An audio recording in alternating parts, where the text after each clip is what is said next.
bo'ladi o'g'lim. Bunday dema bolajon. Nimaga?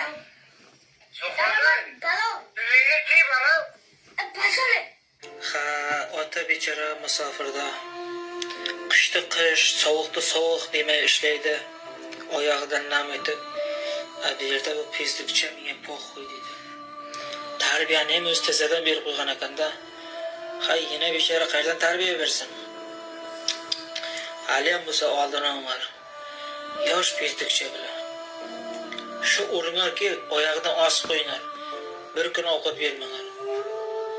Shunda odam bo'ladi. Dadang bo'ladi.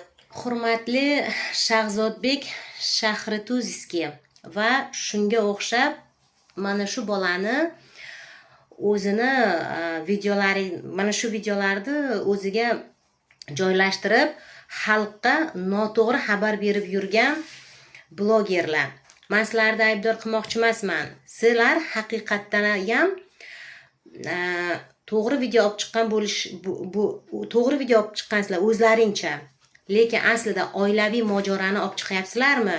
Iltimos qilib so'rayman sizlardan. Men sizlarning xizmatlaringizni yerga urish emas meni maqsadim. Meni maqsadim haqiqat yuzaga chiqishini xohlayman. Meni xo'jayinim bilan meni tashab ketgan. Men oilada 4 ta qizman. O'g'il farzand yo'q. Shuning uchun doim ko'zim ko'karga mana urib tishlarimni sindirgan erkak mana shu erkak. Kiming bor seni ishonganingni olib kelgin. Jigarini sug'uraman men derdi doim. Yaxshi gap bo'lmagan, biron bir ishqiy bir-birimizga hech qachon chiroyli nima munosabat qilmaganmiz. O'g'lim, tur. Bu inson o'g'li tug'ilganidan beri kopeyka ishlatgan inson emas, farzandi uchun. Mana hozir bu videoni erimni yomonlagim kelmadi. Chunki haqiqatni Alloh bilsa bo'ldi. Lekin o'g'lim, ona nimaga xalq bizni yomon ko'radi? Dadam telefon qilsam men bilan faqat urushib gaplashadi. Xotini meni urushadi-ku.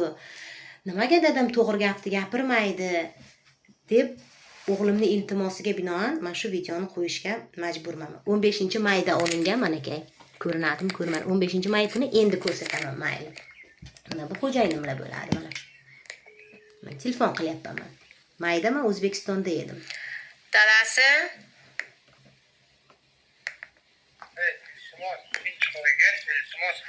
alimenti bermasangiz Nasim Xolovni, mana migrant o'z, Omon Mo'min, Habib Brat chiqaman ana shularga.